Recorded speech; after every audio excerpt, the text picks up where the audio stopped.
One Pride, what's going on? It's your boy, T, back at it again with another episode of Talking with T.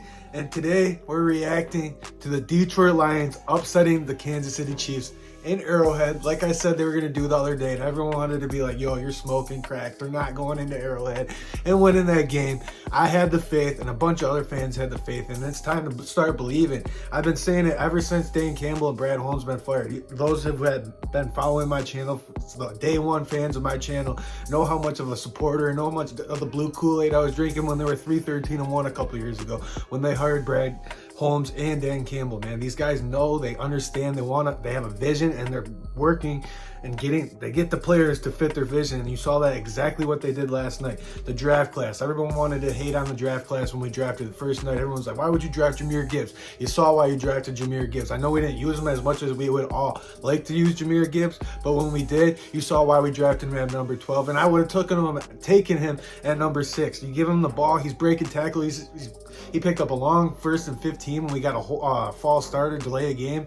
Picked up a huge play right there. He doesn't go down. He looked a lot like Alvin Kamara in his rookie year. And I'm not saying that just he's already Alvin Kamara. I was talking to my buddy at the gym a couple hours ago, and he was saying he's a big Saints fan, and he was like, when I was watching him, it reminded me a lot of Alvin Kamara. And I was like, yeah, I was thinking that exact same thing while I was watching the game. And then you saw Captain Jack making some plays back there yesterday. That's why you draft studs in the first round, players that you know that can you just plug in and they're gonna go make plays. Captain Jack, I've been sitting.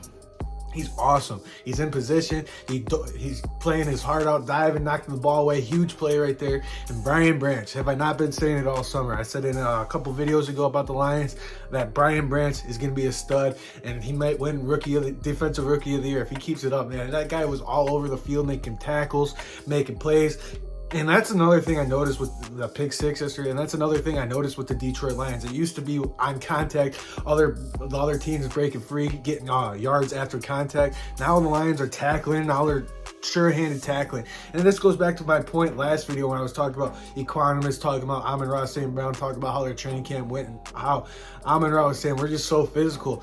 You saw that last night. They were wearing down the Kansas City Chiefs in that second half. Kansas City wanted no part of playing against the Detroit Lions. That D-line was getting worn down by our offense line. We just kept hitting them and hitting them and hitting them. Like Dan Campbell's speech when he came here was, you're going to take we're going to take one kneecap, and we're going to keep fighting. We're going to get up, and we're going to bite another kneecap. That's exactly what the Detroit Lions did last night. That was a gritty win.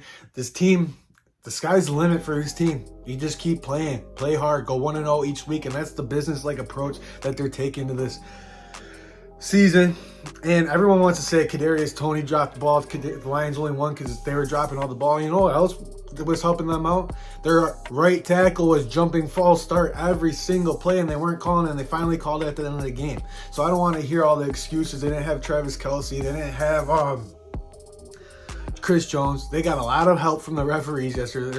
Their tackle was false start, and they were holding us every play. Thank God for Aiden Hutchinson, man. He was just there. He's a menace. That's why you drafted him number 2 overall. He's just there every single play. He's in his face. James Houston was having a good game. And how about Josh Pascal, man? 3rd and 1, 5 minutes to go in the 4th quarter.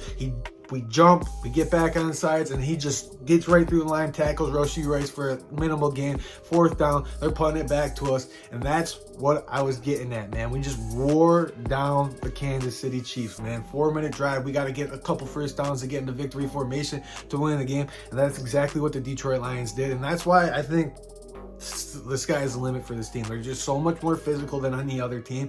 You saw it last night. I don't know how many times I got to repeat it. You just saw it last night. The Kansas City Chiefs were just worn the hell down, and that's exactly how I want the Detroit Lions to be, and that's exactly what Dan Campbell has built this team to be, and Brad Holmes. And shout out to all the fans that went down there. It was like, it didn't look like a home game, and it didn't sound like a home game.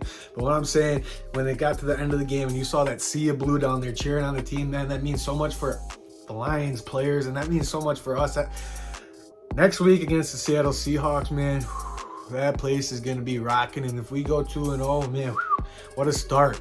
Because I was really hoping for a 1-1 start, but now we have a real good chance to defend the den next week against the Seattle Seahawks. We're going to be coming in probably 1-0 because they're playing the LA Rams this week, and the LA Rams are banged up, one of the youngest teams in the league. It's going to be a doozy next week, but we just got to keep going 1-0 each week, man.